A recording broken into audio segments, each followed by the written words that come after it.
Let's talk today about how to sing to children, what sort of songs to sing, and how to compose your own songs so they meet your child's level.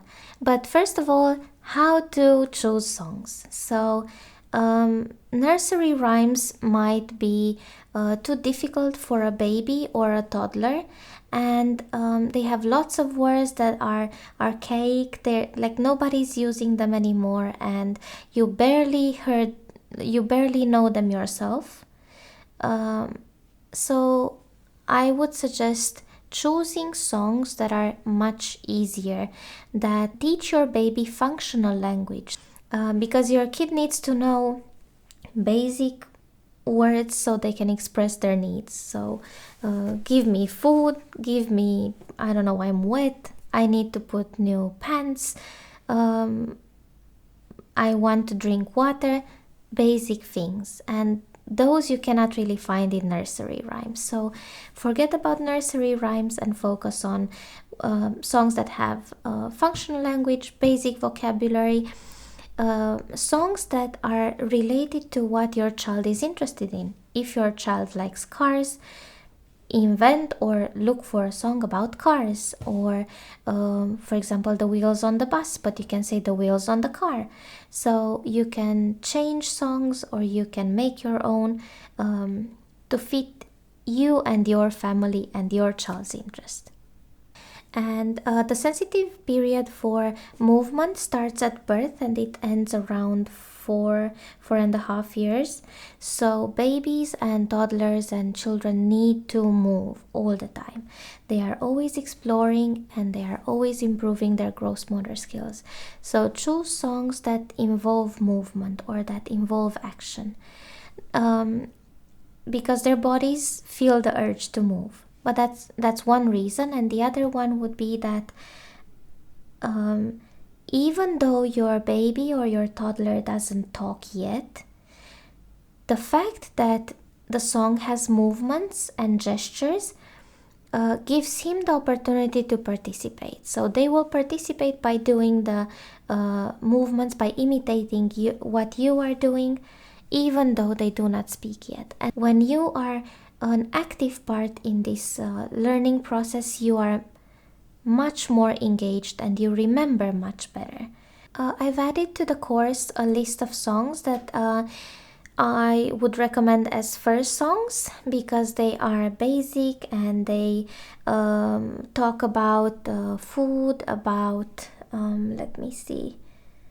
Yes, they have lots of movements, body parts, and daily routines, for example, brushing teeth and brushing hair, and eating, meal times, getting dressed, and peekaboo. So most of them are from Super Simple Learning, and if you haven't heard about them, I recommend checking online. They have lots of resources, but I really like the songs. They're perfect for very young learners, and even kids who do not speak English as their mother tongue, so English as a second language learners or as a foreign language learners, they are perfect. But even though you don't have English as your mother tongue and you don't intend to teach English to your child, these are good because they're easily translated. So I've translated actually most of them in Romanian for my daughter when she was little. And then before going to English daycare, I started introducing the English versions of the songs because she already knew the Romanian ones. And then when she switched to Finnish daycare, we again introduced basic vocabulary through the same songs, but now in Finnish. So we kind of went from one language to the other, and now she speaks the three of them. And I do not recommend watching videos with your children. I know they have wonderful videos online, especially from Super Simple Learning. They're cute and colorful, but they are overwhelming for a child, and suddenly they turn from an active player to a passive player. They just sit in front of the screen and do nothing, basically. They very rarely dance or start singing because they are so absorbed by what the characters in the video do.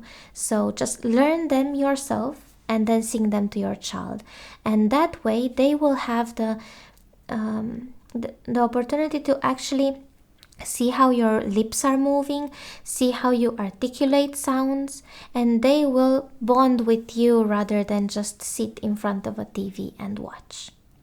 Yes, and we can now talk a little bit about how to compose your own songs. This is just a quick information, but there's no single recipe. So what I do and what I used to do with my daughter was that I was thinking of some words that maybe she was interested in. Let's say that we had been going out quite often and it was rainy, and there were snails and there were worms, but she still didn't know the words for those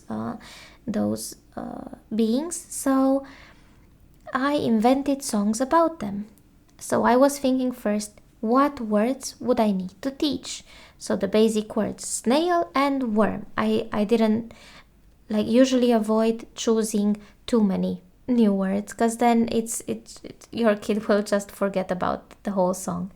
So let's say snail and worm. And of course you named them when you saw them outside, and you went again the next day and you again looked at them, and so you observed them and you were like, oh, look, the worm, it's going to the puddle. And suddenly she's absorbed by what she sees. So it's a good opportunity to connect with something else, and then she will get to practice those words. And I chose a tune that I already know, because then it's easier to remember. If you make your own tune, your own melody, then maybe take a video of yourself singing so you remember next time, because I've done that and I completely forgot. I was actually lucky because my daughter remembered. So let's say, this is the way we wash our hands, wash our hands, wash our hands. This is the way we wash our hands early in the morning. This would be the tune, and then there's snail and worm. And you can just add a few words that your kid knows already and sing about them. For example, this is the way the worm crawls, worm crawls, worm crawls. This is the way the worm crawls to the puddle. Or I don't know, whatever you can think about. It doesn't have to be about snails or slugs, but about what your child is interested in. And then whenever you see the snail, you sing the song again if your child liked it the first time. If you don't feel like singing, don't sing. If it's not for you, don't force yourself, because it's not something that you would enjoy or your kid would enjoy. They sense when we are fake pretty easily. You can use gestures, of course, because then your kid can join with the gestures. You can use onomatopoeia. And of course, it depends on the topic of the song, but you can also include not only gestures but movement with the whole body, so they are even more engaged. So jumping and clapping or anything like that.